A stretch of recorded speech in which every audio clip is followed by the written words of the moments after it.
नमस्कार, मैं हूं नीलू।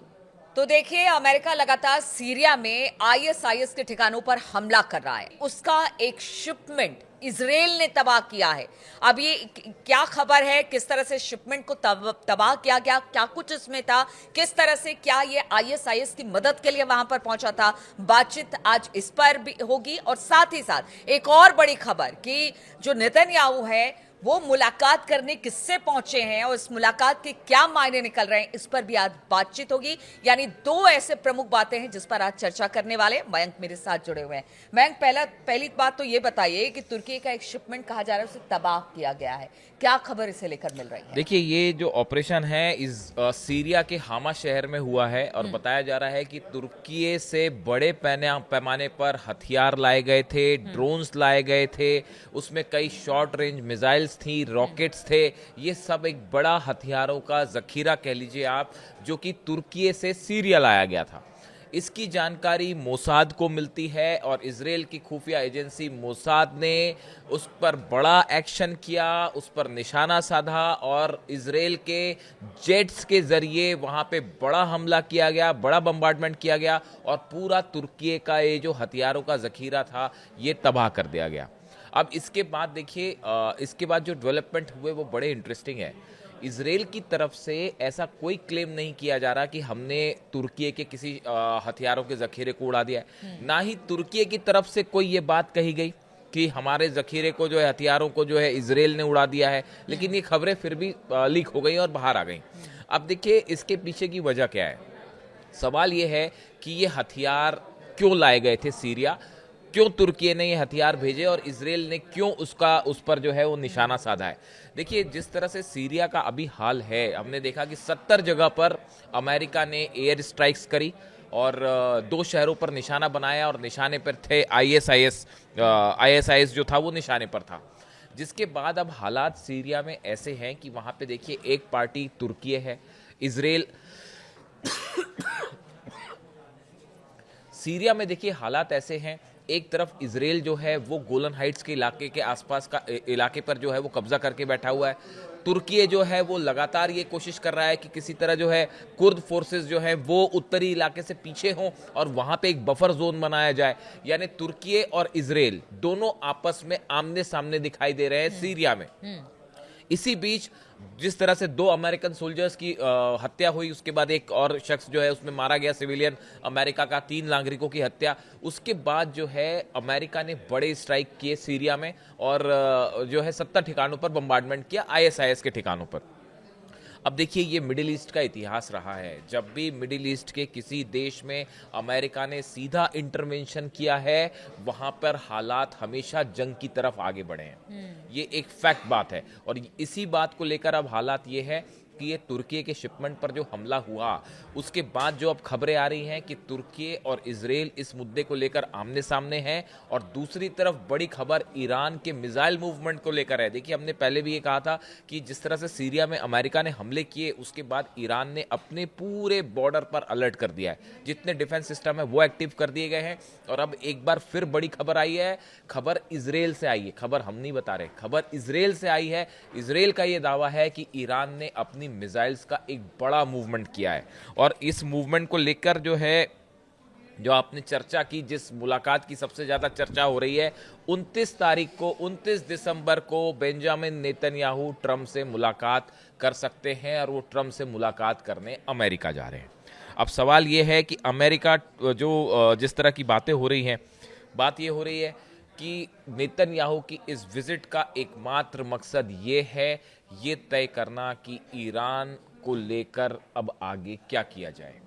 देखिए, जो दावे इसराइल की तरफ से पिछले 2 दिनों में 48 घंटे में हुए हैं, इसराइल की जो सेना के प्रमुख हैं वो ये कह रहे हैं, इस बात को लेकर वो कह रहे हैं कि ईरान जो है उसने अपना बड़ा मिसाइल ड्रिल शुरू कर दी है और इस आड़ में वो इसराइल पर हमला कर सकता है। यानी एक तरफ इसराइल को जो उनकी सेना है उसको डर सता रहा है कि ईरान की तरफ से कभी भी हमला हो सकता है। दूसरी तरफ खबरें आ रही हैं कि नेतन्याहू जो है वो ये चाहते हैं कि ईरान की जो मिसाइल्स है, देखिए हमने पहले भी ये कहा कि अब न्यूक्लियर बॉम्ब जो है उससे बड़ा फोकस हो गया है ईरान की मिसाइलें। 12 दिनों की जंग के बाद जिस तरह से मिसाइल्स गिरी आखिरी के 5 दिन में इसराइल पर, उसको लेकर अब इसराइल इस बात से परेशान है कि अगर जिस स्पीड के साथ ईरान मिसाइल्स बना रहा है, अगर इसी स्पीड से मिसाइल्स बनती रही तो आने वाले दिनों में ठीक है, कैसे काउंटर किया जाए। मयंक ठीक है, इसराइल इस बात की चिंता कर रहा है कि मूवमेंट बढ़ गई है ईरान में, मिलिट्री मूवमेंट, और बहुत सारी ऐसी बातें हैं जिसको लेकर वो चिंतित है, इसलिए ट्रंप से मुलाकात हो रही है। लेकिन अगर ट्रंप की बात की जाए, आईएसआईएस पर जिस तरह से हमले हो रहे हैं, कहा यह जाता है कि अमेरिका पीस की बात करते हैं या ट्रंप पीस की बात करते हैं, लेकिन जब हमले किए गए तो बताया जाता है कि अगर अमेरिका पर कोई निशाना उनके लोगों को बनाता है तो सिर्फ उनके ठिकानों नहीं बल्कि तह तक जाने की बात होती है। और आईएसआईएस जहां जहां पर उसके कुछ ऐसे इलाके थे जहां पर ईरान का क्षेत्र भी है, कहते हैं कि उस जगह पर उसको निशाना बनाया गया, इसलिए कह रहे हैं कि हो सकता है अमेरिका अब उस आईएसआईएस के तबाही के साथ ईरान तक पहुंचे। और दूसरा जो इस वक्त स्थिति है आपके बाकी मिडिल ईस्ट की, क्या वो एक नया वॉर फ्रंट खुलने की तैयारी वहां से आप देखते हैं इन सब के बाद? देखिए 29 तारीख जो है वो बेहद अहम होने वाली है, इसमें कोई दो राय नहीं है। देखिए पहली बात तो ये है कि पिछली बार भी जब नेतन्याहू अमेरिका गए थे उसके बाद जंग हमने देखी कि जंग शुरू हो गई। तो अब सवाल ये है कि क्या इन हालात में, अब जो हालात हैं, देखिए वो 12 दिन की जंग के बाद अब काफ़ी वक्त बीत चुका है और ईरान जो है वो पहले के मुकाबले काफ़ी मजबूत स्थिति में खड़ा हुआ है। ऐसे सूरत में क्या इजराइल ये एफर्ट करेगा कि भाई बिना अमेरिका की सहायता के ईरान पर हमला करे? नहीं, इसीलिए मैं कह रही हूँ कि आईएसआईएस को निशाना बनाते बनाते कहीं अमेरिका ऐसा तो नहीं कि ईरान की तरफ भी देखिए ये ईरान भी इसके लिए हमेशा से तैयार है। ये एक अंदेशा है जो बड़े सारे एक्सपर्ट्स इस पर बड़ी क्लोज नजर बनाए हुए हैं और इस पर पुतिन की भी नजरें हैं और इस पर जिनपिंग भी नजरें हैं। ये बात सिर्फ इस बार अमेरिका ईरान या इजराइल ईरान तक नहीं रहने वाली सीमित। अगर किसी भी तरह के हमले की कोशिश होती है ईरान पर तो इस बार ये ईरान, रशिया और चाइना, ये तीनों जो हैं वो इस पर बड़ा एक रिएक्शन दे सकते हैं। नहीं तो सीरिया एक नया वॉर फ्रंट, देखिए सीरिया ऑलरेडी एक वॉर फ्रंट, हाँ एक ऑलरेडी एक वॉर फ्रंट बना ही हुआ है। वहां पे आप देखिए जिस तरह से इतने सारे प्लेयर्स हैं वहां पे अभी भी जो है वो तुर्की का अपना अलग उस पे से है, कुर्दिस्तान के खिलाफ जो है, कुर्द्स के खिलाफ जो है वो तुर्की लगातार अपनी कोशिशों में लगा हुआ है।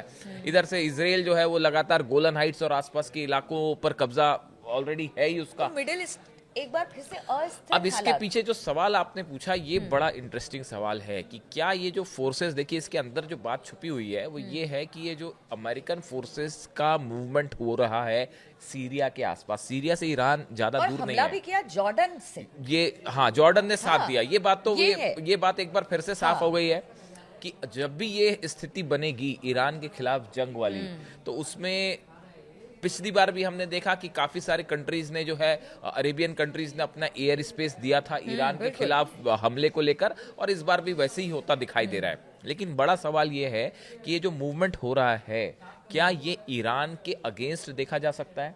ईरान इसके लिए पूरी तरह से तैयार है, पूरे डिफेंस सिस्टम्स, मैं फिर रिपीट कर देता हूं आपको, जो पिछला हमले हुए आईएसआईएस पे सीरिया में 70 जगह ठिकाने पर हमले हुए, पूरी रात ईरान की जितनी मिसाइल्स हैं वो रेडी लॉन्च मोड में थी, जितने एयर डिफेंस हैं वो लॉन्च मोड में रेडी मोड में थे कि कोई भी जेट अगर अंदर आता है तो हम हमला करेंगे। देखिए एक बात तय है कि ईरान के साथ बोल के करने वाली जंग नहीं हो सकती ना, बिल्कुल। ईरान में हमेशा क्लियर है सरप्राइज एलिमेंट हुआ और ईरान की कई ऐसी जगह थी जिसमें कहा कि हमला किया तो उसमें साफ तौर से कहा कि हम भी युद्ध, ईरान ने भी बयान दिया हम भी युद्ध नहीं चाहते ईरान के साथ, और ईरान ने भी कहा हम भी अमेरिका, लेकिन इनडायरेक्ट वे में बहुत। अब ये सवाल यही है कि क्या ये जो मूवमेंट है, ये जो तेजी से मूवमेंट हो रहा है अमेरिकन फोर्सेस का सीरिया में, क्या इसका इस्तेमाल ईरान के अगेंस्ट भी होगा? क्या ये एक प्रकार की वॉर ड्रिल की कोशिश हो रही है? और नेतन्याहू जब जा रहे हैं मिलने के लिए 29 तारीख को जो मुलाकात होगी, उस मुलाकात के बाद क्या निकल के आता है? देखिए ऐसा लगता है कि 2026 जो है उसकी शुरुआत बहुत ही शांति प्रिय होती तो नहीं दिख रही है, ऐसा लगता है फिलहाल। लेकिन इसमें कई सारी चीजें इन्वॉल्व हैं। देखिए बिना अमेरिका की डायरेक्ट फोर्सेस की मदद के क्या ये हिम्मत करेगा इजराइल ईरान पर हमला करने की? ये अपने आप में एक बड़ा सवाल है। देखिए वो ईरान ऐसा का एक्सपर्ट का मानना है कि वो 12 दिन की जंग के बाद अब इजराइल और सिर्फ कतई 12 अकेले दिन हमला की- नहीं करेगा 12 ईरान दिन की पे। जंग नहीं, बहुत लंबे अरसे से जंग में है। आप देखिए इसराइल बहुत लंबे अरसे, चाहे वो हुती हो, हमास हो, इधर ईरान हो, उनके साथ तो वो लगातार युद्ध कर ही रहा है। वो उस बिना कंडीशन में बिना नहीं है कि मतलब मुझे भी यही लगता है कि अकेले। बिना अमेरिका के डायरेक्ट इंटरवेंशन के, बिना डायरेक्ट सपोर्ट के इस बार इजराइल जो है वो जंग नहीं करेगा। अगर जंग करेगा तो फिर शायद पिछली बार से भी ज्यादा नुकसान इजराइल को झेलना पड़ जाए, और ये नेतन्याहू के लिए जो है एक बड़ा झटका होगा। ऐसे में शायद नेतन्याहू ये चाहते हैं, जो एक्सपर्ट्स बता रहे हैं, कि उनकी विजिट का मकसद है किसी तरह से ट्रंप को इस बात के लिए रेडी करना कि आप भी इस वॉर में शामिल होइए। ईरान मिसाइल्स बना रहा है, मिसाइल्स जो है वो आईसीबीएम भी हो सकती हैं, वो अमेरिका तक जा सकती हैं, तो इस पर हमले की जरूरत है ईरान पर, और आप भी शामिल हो जाइए। शायद इस बात को कन्विंस करवाने वो जा रहे हैं। अब वो कितना उसमें कन्विंस करवा पाते हैं, नहीं करवा पाते, उस पर नजर रहेगी। लेकिन हालात जो है सीरिया, ईरान के आसपास, और अब तुर्की और इजराइल आमने सामने, ये मिडिल ईस्ट में एक बार फिर से बड़ा जो है वो तूफान खड़ा कर सकते हैं। चलिए, तो नेतन्याहू और ट्रंप की मुलाकात होने जिस पर हमारी नजर रहेगी, लेकिन हम आपको बता दें कि मिडिल ईस्ट में हालात बहुत बेहतर नहीं है।